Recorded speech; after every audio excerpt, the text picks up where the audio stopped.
Hospice മൂന്നാം ഘട്ടം നിർമ്മാണ ഉദ്ഘാടനവും ഫണ്ട് സ്വീകരിക്കലും നടന്നു. Alpha palliative care Kodungallur link centre hospice കെട്ടിടം മൂന്നാം ഘട്ട നിർമ്മാണ ഉദ്ഘാടനവും ഫണ്ട് സ്വീകരിക്കലും രക്ഷാധികാരികളെ അവരോധിക്കലും നടന്നു. നിർമ്മാണം പുരോഗമിക്കുന്ന ഹോസ്പീസ് കെട്ടിടത്തിൽ നടന്ന ചടങ്ങിൽ link centre president K A. Khadeeja Bi അധ്യക്ഷത വഹിച്ചു. പി.എ. മുഹമ്മദ് അലി പടിയത്ത് ഉദ്ഘാടനം നടത്തി. KVHSS 1976 SSLC ബാച്ച്മേറ്റ്സിന് വേണ്ടി മുഹമ്മദ് സാദിഖ്, കറുകപ്പാടത്ത് ഫാമിലി വെൽഫെയർ അസോസിയേഷന് വേണ്ടി മുഹമ്മദ് ബാബു, ഹുമയൂൺ കബീർ പറമ്പത്ത് കണ്ടിക്ക് വേണ്ടി മുഹമ്മദ് സഗീർ എന്നിവരിൽ നിന്നും കെട്ടിട നിർമ്മാണ ഫണ്ട് സെന്റർ ഭാരവാഹികൾ ഏറ്റുവാങ്ങി. മുഖ്യ രക്ഷാധികാരികളായി അമീർ Ahmed Manappattu, KM Ahmed കുഞ്ഞുമാക്കച്ചാലിൽ, AK Syed Muhammad അയ്യാരിൽ ചെളുക്കയിൽ, PM Muhammad Ali Padiyath, PK Ali പത്തായപുരയ്ക്കൽ, AK Ibrahim അയ്യാരിൽ ചെളുക്കയിൽ, രക്ഷാധികാരികളായി KK Muhammad Nisar Karukappadath Puthenveedu, PI Abdul Nasar പുനിലത്ത്, Shakeela Nasar പുനിലത്ത്, AA Muhammad Saheed അയ്യാരിൽ Nedumparambil, Shaheeda Syed Muhammad അയ്യാരിൽ ചെളുക്കയിൽ, KK Najeeb Kaithakkaparambil എന്നിവരെ അവരോധിച്ചു. എറിയാട് പഞ്ചായത്ത് പ്രസിഡന്റ് KP രാജൻ, മുഖ്യരക്ഷാധികാരി Hamza Abdulla Kondampulli, alpha community director Suresh Sreedharan എന്നിവർ അതിഥികളായി പങ്കെടുത്തു.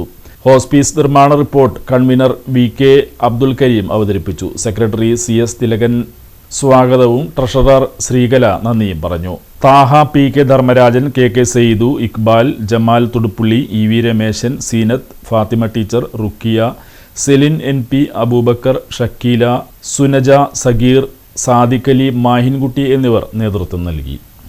വളരെ വേഗത്തിൽ തന്നെ തീർക്കണമെന്ന ആഗ്രഹത്തോടു കൂടി തന്നെയാണ് ഇതിൻ്റെ ശിലാസ്ഥാപനം ആരംഭിച്ചത്.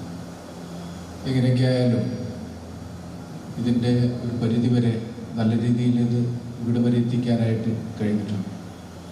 ഇപ്പോൾ ഇവിടെ കറുകപ്പാടത്ത് വെൽഫെയർ അസോസിയേഷൻ, അതുപോലെ തന്നെ 76 SSLC ബാച്ചും ഇവിടെ അവരുടെ ഒരു സംഭാവന കൂടി നൽകുകയാണ്. നേരത്തെ കെജാവിത്ത് പറഞ്ഞതുപോലെയും സ്വാഗത പ്രാസംഗം പറഞ്ഞ പോലെയും ഒരുപാട് സേവനങ്ങൾ റിയാഡിൻ്റെ ഈ പ്രദേശത്ത് അവഗണിക്കാൻ അല്ലെങ്കിൽ മാറ്റി നിർത്താൻ കഴിയാത്ത ഒരു സാന്നിധ്യമായി പാലിയേറ്റീവിൻ്റെ ഇടയിൽ ആൽഫ മാറിയിട്ടുണ്ട് എന്നുള്ളതാണ്. ദീർഘകാലമായിട്ട് അതിന് നേതൃത്വം നൽകുന്ന കെജാവിത്തെയും ഇതിൻ്റെ ഭാരവാഹികളെല്ലാം ഇതിനെ നിരന്തരമായി സഹായിക്കുകയും സംരക്ഷിച്ചു കൊണ്ടിരിക്കുന്ന ഇവിടെ കൂടിയിരിക്കുന്ന പ്രിയപ്പെട്ടവരെല്ലാവരും ഇതിനെ നല്ല രീതിയിൽ തന്നെ തുടർന്നു. ഗൃഹാന്തരീക്ഷത്തിലുള്ളൊരു ഹോസ്പിറ്റൽ ഇതാണ് ഇന്ന് നമ്മളിരിക്കുന്ന ഈ ഹോസ്പിറ്റൽ കെട്ടിടം. ഇത് അതിനെക്കുറിച്ച് നമ്മുടെ കൺസ്ട്രക്ഷൻ കമ്പനി കൺവീനർ സംസാരിക്കുമെങ്കിലും ഞാൻ നിങ്ങളോട് ആവശ്യപ്പെടുന്നത് ഒന്ന് മാത്രമാണ്. കഴിഞ്ഞ 2024 ഞങ്ങളിത് തറക്കല്ലിടുമ്പോൾ ഞാൻ അന്നൊരു വാക്ക് കൊടുത്തിരുന്നു, 1 വർഷം കൊണ്ട് നമ്മളിത് പൂർത്തീകരിക്കുമെന്ന്. പക്ഷേ 2026 ഏപ്രിൽ മാസം എത്തിയിട്ടും നമ്മൾക്കിന്ന് ഇതിൻ്റെ കോൺക്രീറ്റിംഗ് നടത്താൻ മാത്രമേ സാധിച്ചിട്ടുള്ളൂ. ഇനിയും 60% വർക്ക് ഇവിടെ കിടക്കുകയാണ്.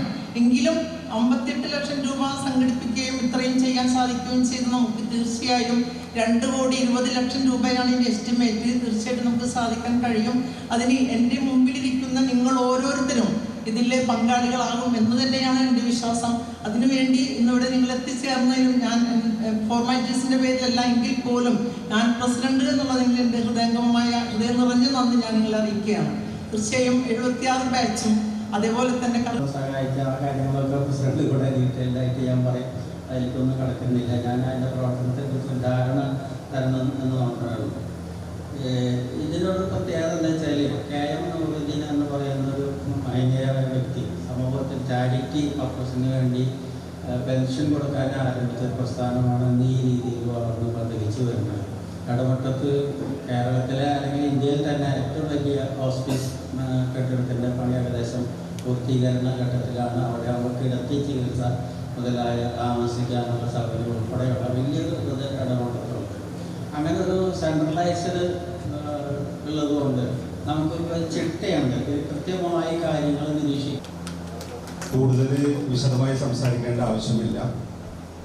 പ്രിയപ്പെട്ട നമ്മുടെ സെക്രട്ടറിയും സ്വാഗത പ്രസിഡന്റും പറഞ്ഞ പോലെ അതിലേറെ നമുക്ക് പ്രിയങ്കരിയായിട്ടുള്ള നമ്മുടെ പ്രസിഡന്റും വിശദമായി ഇതിൻ്റെ ആവശ്യകതയും ഇപ്പോൾ ഇതിൻ്റെ കാലഘട്ടത്തിന് എത്രമാത്രം ആവശ്യമാണ് എന്നുള്ള കാര്യവും വളരെ വിനയപൂർവ്വം തന്നെ നമ്മൾ ഓർമ്മപ്പെടുത്തുകയുണ്ടായി.